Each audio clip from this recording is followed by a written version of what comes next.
पार्थ किंवा वहिनी किंवा सुनील तटकरेजी यांना अर्थातच काळजी वाटली. जर टेक्निकल फॉल्ट झाला असेल तुम्ही म्हणताय तरी अर्थातच चिंताजनकच विषय. कारण की एखाद्या विमानात आपण बसतोय आणि त्याच्यात जर टेक्निकल फॉल्ट आला असेल हे अतिशय चिंतेची बाब आहे पहिली. कारण का कुठलीही म्हणजे तुम्हाला माहिती आहे मी गाडी असेल, रेल्वे असेल किंवा विमान असेल ह्याच्याबद्दलच्या सुरक्षिततेबद्दल सातत्याने मी स्वतः संसदेतही बोलते आणि तुमच्याशी अनेक वेळा बोलले. आता ही जी कंपनी आहे ह्याच्याबद्दल आरोप प्रत्यारोप होत राहत आहेत, पण 2-3 महत्त्वाचे मुद्दे आहेत. म्हणजे आता ते खरंच वहिनी त्या विमानाने गेल्या आहेत का नाही मला माहिती नाही. कारण का माननीय प्रधानमंत्र्यांनीच एक आवाहन केलं आहे सगळ्यांना ऑस्टेरिटीचं म्हणजे कमी खर्च. त्याच्यामुळे महाराष्ट्र सरकार अजूनही प्रायव्हेट विमानाने जाते का नाही किंवा हेलिकॉप्टरने जाते. ताफे तुमच्या चॅनलवर दिसतात, त्याच्यामुळे ताफे अजून फिरतायत हे दिसतंय. पण प्रायव्हेट विमानाने वहिनी गेल्या का नाही किंवा कोणी हेलिकॉप्टर हे सरकार वापरतंय का नाही मला याची माहिती नाही. पण माननीय प्रधानमंत्र्यांनी आम्हाला सगळ्यांनाच सांगितलेलं आहे की सगळ्यांनी सगळे खर्च कमी करा आणि तो प्रयोग आम्ही सगळेच प्रांजळपणे करतोय. कारण का हा विषय वहिनी प्रायव्हेट विमानाने गेल्या हा नाही आहे, हा लार्जर कॉन्टेक्स्टसाठी आहे. त्याच्या म्हणजे की आज तेलाची काय परिस्थिती आहे, महागाई काय झालेली आहे, तेल कमी आहे, त्याच्यामुळे हा म्हणजे जे माननीय प्रधानमंत्र्यांनी जे आवाहन केलं म्हणजे मी एक गंमत म्हणून तुम्हाला सांगते की हा काही प्रेस कॉन्फरन्सचा विषय नाही.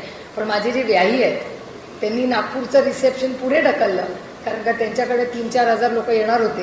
मग त्यांचं म्हणलं की माननीय प्रधानमंत्र्यांनी जे आवाहन केलं त्याच्यामुळे मग आपण लग्न आता आहे ठरलंय तर आपण करूया वेळेवर, पण रिसेप्शन कधी करता येतं. तर रिसेप्शन लखानी फॅमिलीनी पुढे ढकललंय ऑस्टेरिटी माननीय प्रधानमंत्री म्हणाले म्हणून. त्याच्यामुळे हे प्रायव्हेट प्लेन किंवा हेलिकॉप्टरचं काय मला माहिती नाही, पण 3-4 महत्त्वाच्या गोष्टी आहेत की खरंच ते विमानाने गेले का नाही हे मला माहिती नाही. त्याच्यात टेक्निकल स्नॅग आला का नाही हे मला माहिती नाही. पण जर टेक्निकल स्नॅग आला असेल तर हे चिंताजनक आहे. आणि या चार्टर्स आणि याचा मेंटेनन्सचा वारंवार हा उल्लेख आणि डेटा सांगतो. म्हणजे दादाचे ज्या पद्धतीने ॲक्सिडेंट झाला याची अनेक उत्तरं अजूनही आमच्याकडे नाही. आणि अर्थातच एक कुटुंब म्हणून एक बहीण म्हणून अर्थातच त्याची उत्तरं मला हवी आहेत. आज नाही उद्या पण उत्तरं हवी आहेत जी आम्ही प्रत्येक वेळेस मागतो संसदेमध्ये. कारण का दादा फक्त माझा भाऊ नव्हता, या राज्याचा उपमुख्यमंत्री होता. ज्या पद्धतीने ते क्रॅश झालं मग मेंटेनन्सचा प्रॉब्लेम होता का, मग त्याला जबाबदार कोण ह्याची उत्तरं तर द्यावी लागतील. आज माझा भाऊ गेला, उद्या दुसऱ्या कुणाच्या घरावर हा दिवस येऊ नये. पण माननीय प्रधानमंत्र्यांनी सांगितलेल्या गोष्टी ह्या टेक्निकल प्रॉब्लेम्स हे चिंताजनक आहे. आणि मी स्वतः वहिनींना आई प्रेस झाल्यावर नक्की त्यांच्याकडून माहिती घेईन. कारण काही चिंताजनक आहे की आपल्या कुटुंबातली एक व्यक्ती जर एखाद्या चार्टरने जात असेल आणि त्याच्यात टेक्निकल स्नॅक झाला असेल हे अर्थातच चिंताजनक आहे.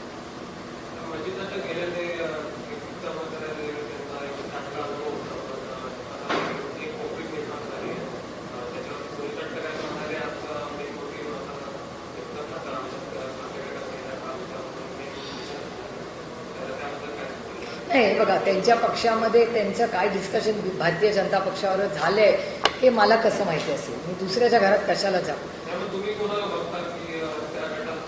नाही, त्यांच्या गटात कोण नेता होणार आहोत त्यांनी ठरवायचा ना निर्णय. आमच्या पक्षामध्ये आदरणीय पवार साहेब हे आमचे नेते कालही होते, आजही आणि उद्याही राहणार. आता त्यांच्या गटामध्ये दादा गेल्यानंतर त्यांनी कुणाला नेता मानायचा हा त्यांचा वैयक्तिक प्रश्न आहे. आम्ही कोण सांगणार. प्रत्येकाने आपला नेता आपण ठरवायचा असतो. आमचा नेता आम्हाला माहिती आहे, त्यांचा नेता कोण आहे हे त्यांनी ठरवावं.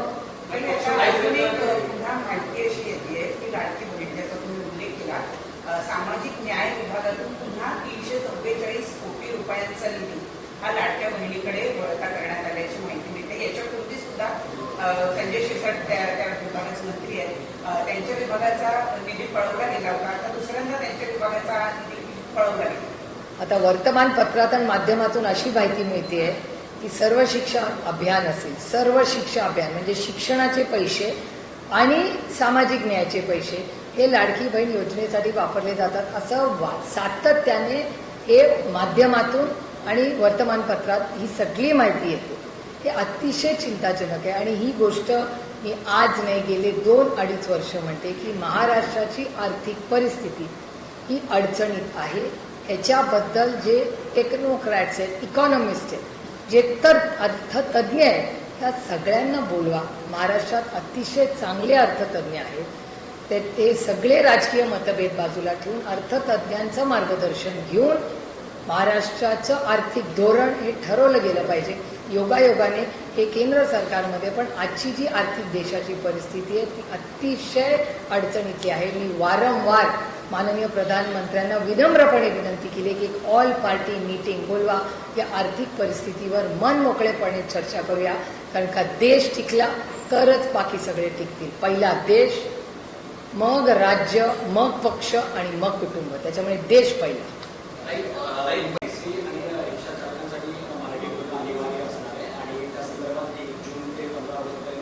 प्रशिक्षण दिलं जाणार आहे, प्रमाणपत्र दिलं जाणार आहे, पण प्रमाणपत्र नसलेल्या चालकांवर मला असं वाटतं की एखादी भाषा येणं ही आनंदाचीच गोष्ट आहे आणि चांगलीच गोष्ट आहे, आणि महाराष्ट्र सरकार हे करत असेल तर त्याचं स्वागतच करेल. पण त्याचबरोबर ती यंत्रणा ही चांगल्या पद्धतीनेही चांगली पाहिजे. काल तुमच्याच चॅनल सगळ्यांवर पाहिलं, एखाद्या सिनियर सिटीजनला कुठल्या तरी चालकाने मारलं. हे मान्य नाही, आणि ह्याच्यावर नुसतं मारून काय उपयोग नाही. त्याच्यावर म्हणून मी वारंवार जे म्हणते, जे अनेक वेळा सत्ताधाऱ्यांना आवडत नाही, की वर्दीची भीतीच कमी झाली आहे राज्यात. आता एवढं मी पुण्याच्याबद्दल बोलले. मला माननीय अमितेश कुमारजी जे CP आहेत पुण्याचे, त्यांनी मला एक 8 पानी पत्र लिहिलं.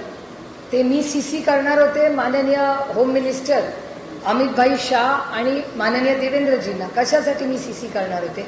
कारण का जो डेटा मला त्यांच्या डिपार्टमेंटने आला त्याच्यावरच मी बोलत होते क्राईमबद्दल. जे चॅनलवर दिसतं, वर्तमानपत्रात येतं, आणि भारत सरकार आणि केंद्र सरकारचा डेटा सांगत होता की पुण्यात क्राईम वाढतो.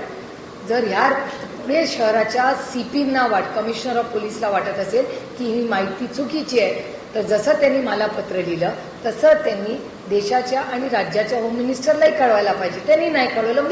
मी पत्र तयार केलं आणि प्रिय अमितभाई शाह लिहिणार, तेवढ्यात पुण्यात परत गोळीबार झाला.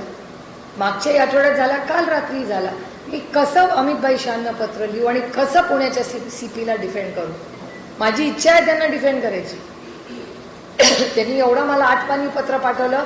मी ते सगळं अमितभाई शाह आणि देवेंद्रजींना पाठवणार होते, पण मला असं वाटलं की मी हे पत्र लावीन, देवेंद्रजी आणि अमितभाई विचारतील ना, सुप्रिया सुळे तुम्ही एवढी बाजू घेताय CP पुण्याची, काल तर गोळीबार झाला, कुठल्या तोंडाने तुम्ही CPला डिफेंड करताय? बरोबर आहे की नाही? तुम्ही माझी पण बाजू विचारून बघा. त्याच्यामुळे मी अमितभाईंना पत्र लिहिलं नाही.